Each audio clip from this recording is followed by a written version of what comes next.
देंगे।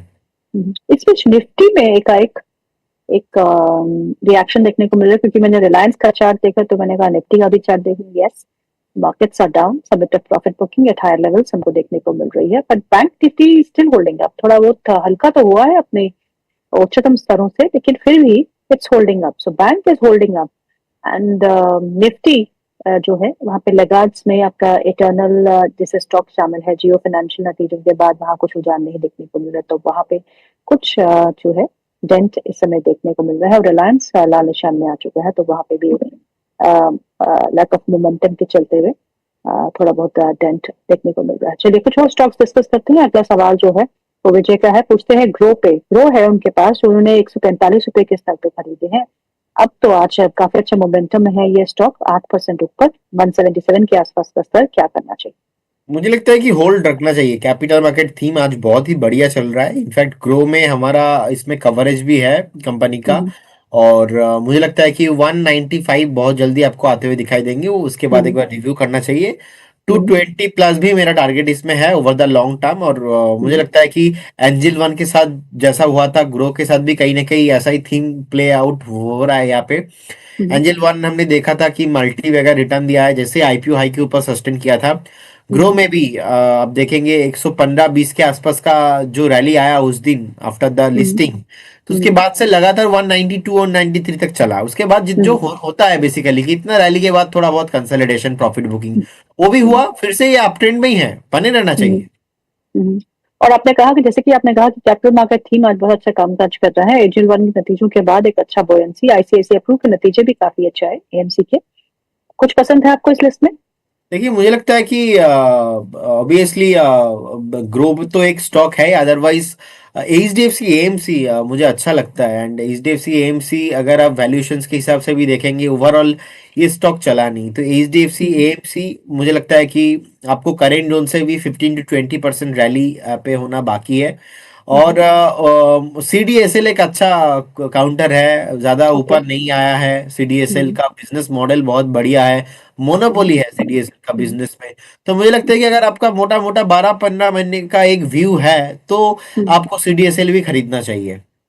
ओके। हर्षप्रीत कौर का सवाल है, पूछती है टाटा मोटर पैसेंजर व्हीकल उनके पास है 577 576 के भाव पे, और उनके पास again I bought, okay, Tata Motors passenger vehicle at 576 144 today, again I bought at 358 45 shares. अब क्या खरीदूं? She is buying dips. वो डिप्स को खरीद रही हैं, वो पूछती हैं अब क्या करूं और अब क्या खरीदूं? मैम देखिए, मुझे लगता है कि उन्होंने already Tata Motors passenger vehicle अगर खरीदा है, तो हम्म, उनको बने रहना चाहिए। और हम्म, 335 के आसपास का एक एग्जैक्टली सपोर्ट है।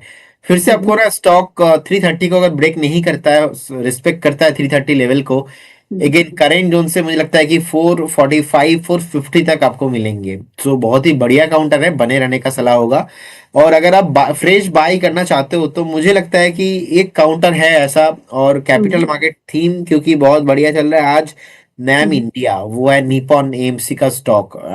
891 के आसपास का भी प्राइस चल रहा है। हम्म, डिस्क्लेमर देना चाहूंगा, आज हमने निपॉन इंडिया का कॉल क्लाइंटों को भी दिया है। हम्म, एंड मुझे लगता है कि ये थोड़ा आप 2-3 महीने का व्यू लीजिए। तो शॉर्ट टर्म अगर व्यू है तो 925 925 तक आपको आते हुए दिखाई देंगे। बट थोड़ा हम्म। बहुत अगर आपका 2-3 महीने का व्यू है, आपको इजीली ये स्टॉक 1000 के ऊपर, इनफैक्ट 1100 तक आते हुए दिखाई दे सकते हैं। तो निप्पॉन एएमसी पे बेट कर रहे हैं प्रदीप, उनको पसंद है ये स्टॉक। डिस्क्लेमर जी। भी दे रहे हैं क्योंकि उन्होंने क्लाइंट को सजेस्ट किया है, लेकिन एक अच्छा मोमेंटम में हमको सारे ही एएमसी स्टॉक्स आज देखने को मिल रहे हैं। So Nippon AMC is the stock that Pradeep is suggesting at these levels. चलिए अगला सवाल ले लेते हैं। अगला सवाल जो है वो है अच्छा, सवाल से पहले ये बताइए, अगर दो दिग्गज बैंकों के नतीजे हैं कल और सैटरडे को तो मार्केट बंद रहती है, एचडीएफसी बैंक, आईसीआईसीआई बैंक, नतीजे देते देखने के बाद ही एक अच्छा मोमेंटम हमको मंडे को देखने को मिल सकता है, पर नतीजों से पहले इन दोनों ही चार्ट्स पे हलचल क्या देखने को मिली? देखिए, अगर आप कंपेयर करेंगे तो मुझे लगता है कि मैं ज़्यादा प्रेफर करूंगा अभी करेंट जोन से। मुझे अच्छा लगता है वो है एचडीएफसी बैंक, क्योंकि ओके। आईसीआईसीआई का ट्रेंड भी बहुत बढ़िया है और हम्म, चला भी है। रिसेंटली एक अच्छा वैल्यू जोन पे था, और हम्म, शॉर्ट टाइम में रिजल्ट से आने से पहले पहले ही चल गया है। रिसेंटली हमने आईसीआईसीआई बैंक पे देखा है ऑलमोस्ट 1350 1340 से एक मोमेंटम आया, पुल बैक आया, उस पुल बैक में ऑलमोस्ट 1445 तक गया। आज थोड़ा प्रॉफिट बुकिंग देखने को मिल रहा है और 1400 का आसपास का डे लो है। मुझे लगता है कि एक बार हो सकता है कि अगर रिजल्ट एक्सपेक्टेशन के हिसाब से थोड़ा भी चेंजेस कुछ होता है तो फिर एक बार आपको सेलिंग प्रेशर में ना आपको आईसीआईसीआई बैंक 1350 1340 तक भी मिल सकता है। वो आपके लिए for the long to medium term एक बाइंग अपॉर्चुनिटी बनेगा। एचडीएफसी बैंक अच्छा क्यों लग रहा है? अगर थोड़ा बहुत एक्सपेक्टेशन के हिसाब से रिजल्ट नहीं भी आता है, ये ज्यादा गिरेंगे नहीं क्योंकि एचडीएफसी बैंक ऑलरेडी पिटा हुआ है।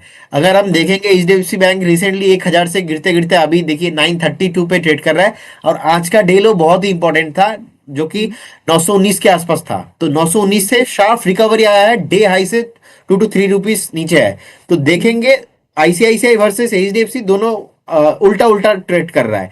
आईसीआईसीआई बैंक एक दो हफ्ता पहले चल गया है और अभी टॉप से थोड़ा बहुत प्रॉफिट बुकिंग, और एचडीएफसी बैंक पहले प्रॉफिट बुकिंग हो गया था, अभी फिर से बाइंग आ रहा है। तो इसीलिए मुझे एचडीएफसी बैंक ही अभी अच्छा लग रहा है।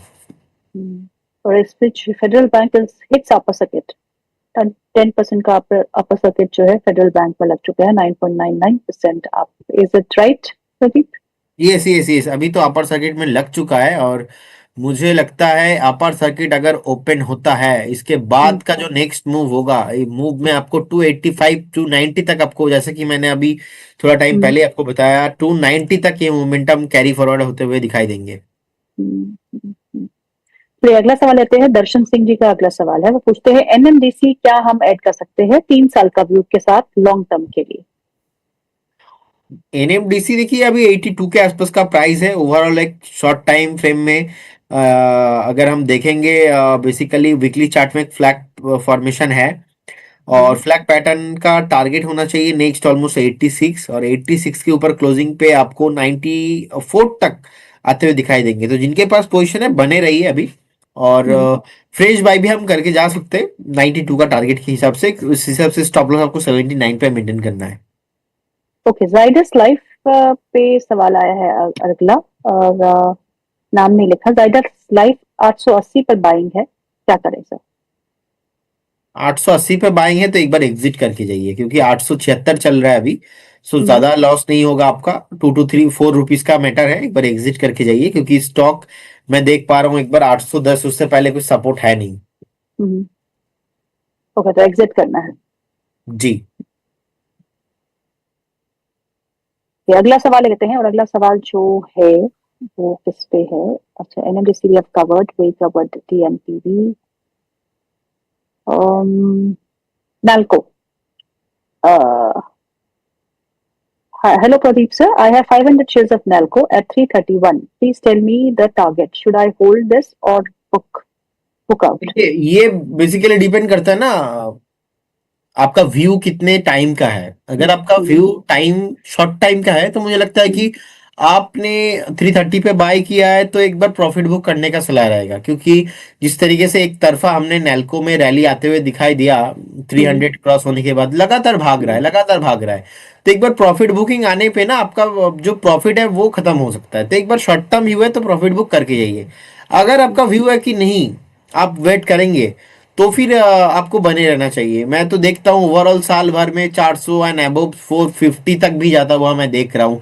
ये ओवरऑल 2026 का व्यू है और मेरा इस साल का पीक ही था नैल्को और 300 के आसपास का था। अभी रिसेंटली मैंने 2 3 बार कॉल भी दिया था, ईच एंड एवरी टाइम मेरा टारगेट अचीव हुआ है इसमें। बट अगर आप प्रॉफिट में हो, मुनाफा में अगर आप हो तो एक बार प्रॉफिट बुक कर लीजिए, थोड़ा सा एटलीस्ट पार्शियल प्रॉफिट बुक आपको करना चाहिए। क्योंकि अगर बाई चांस मेटल पे सेलिंग आता है, गोल्ड सिल्वर थोड़ा बहुत ऐसे क्रैश होता है ना, तो आपका ये फिर से नीचे आपको मिलेंगे। और ऐसा दुनिया में कोई एसेट क्लास आज तक हुआ नहीं जो एक तरफा रैली आपको मिलेंगे, आपको प्रॉफिट बुकिंग नहीं आएगा। बीच बीच में प्रॉफिट बुक करते रहिए। ओके, अगला सवाल जो है गजोदर जी का है। वो पूछते हैं हीरो मोटोकॉर्प फ्यूचर्स खरीदे उसने, Hero MotoCorp future at price of 5732, loss हो रहा है, क्या करूं? स्टॉप लॉस कितना रखना चाहिए? कौन सा सीरीज खरीदा है उन्होंने? हीरो मोटोकॉर्प का फ्यूचर खरीदा है उन्होंने। ओके, अगर फ्यूचर आपने जनवरी मंथ का लिया है तो मुझे हम्म। लगता है कि एक स्ट्रिक्टली स्टॉप लॉस आप मेंटेन करके जाइए। स्टॉप लॉस रहेगा ऑलमोस्ट 5294 के आसपास, आप मेंटेन कीजिए स्टॉप लॉस। बने हम्म। रहिए, अभी तो थोड़ा वीकनेस है, फिर से जैसे स्टॉक का 5860 को ब्रेक करेंगे अगेन आपको 6400 6500 एंड अबव आपको आते हुए दिखाई देंगे। अच्छा, दर्शन सिंह जी का एक और सवाल आया है, कहते हैं आईडीएफसी फर्स्ट बैंक को अक्यूमुलेट करूं 3 साल के लिए। आईडीएफसी फास्ट बैंक व्यू है इसमें शॉर्ट टर्म में positive, strictly stop loss maintain करना चाहिए, 78 पे बने रहिए। 91 का टारगेट, उसके बाद 98 वन के ऊपर मुझे लगता है कि 98 तक जाने का हाई पॉसिबिलिटीज है। होल्ड करने का सलाह रहेगा, एक्यूमुलेशन भी करके जा सकते हैं। अगला सवाल है अनंध्या का, वो पूछती है CDSL share buy price is 1560 और Bajaj finance buy price is 1030। 3 months का व्यू है, दोनों ही स्टॉक्स पे क्या करूं। सीडीएसएल बाइंग प्राइस कितना है? 1560।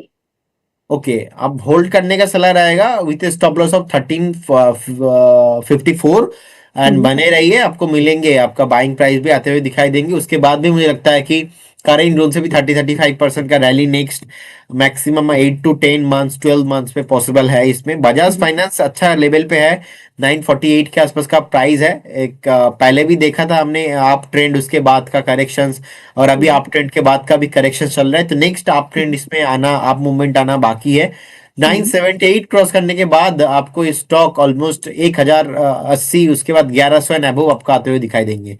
तो जिनके पास पोजीशन है फिलहाल अभी तो आप बने रहिए। चलिए अगला सवाल लेते हैं, सचिन वत्स का सवाल है। एसबीआई सिल्वर ईटीएफ है उनके पास, 500 यूनिट्स है उनके पास, जो उन्होंने 103 के भाव पे लिए हैं। और आई एम श्योर एसबीआई का सिल्वर ईटीएफ तो 200 प्लस के आसपास ही होगा। कहते हैं होल्ड करूं या फिर बेच के निकल जाऊं या फिर पार्शियल प्रॉफिट बुकिंग करूं। देखिए, ओवरऑल अगर सिल्वर का चार्ट हम देखेंगे तो हम्म। 2,92,506 के आसपास का भी प्राइस चल रहा है, एक आप ट्रेंड में है सिल्वर, गोल्ड सिल्वर रहा है। हम्म। लेकिन मुझे लगता है कि एक बार ना आप एक ट्रेलिंग स्टॉप लॉस मेंटेन करना बहुत इंपॉर्टेंट होगा। आप मेन जो सिल्वर का प्राइस है, आप अगर यहाँ पे देखेंगे इंटरनेशनल सिल्वर का प्राइस देखेंगे, पूरा अप ट्रेंड में ही चल रहा है। बीच जी। में कल थोड़ा प्रॉफिट बुकिंग आया था, बट हम्म। ऐसे अनसर्टेन सिचुएशंस में क्या होता है जहाँ पे जियो पॉलिटिक्स एंड अलग अलग चीजों में इतना हाई वॉलेटाइल है ओवरऑल ओवरऑल ग्लोबल मार्केट, आपको हम्म। दिखेंगे किसी भी दिन हो सकता है ऐसा यहाँ से और 10% 15% चलेगा। हो सकता है एक ही दिन में 20% क्रैश हो जाएगा, आपको बेचने का टाइम भी नहीं मिलेगा। क्योंकि हम्म।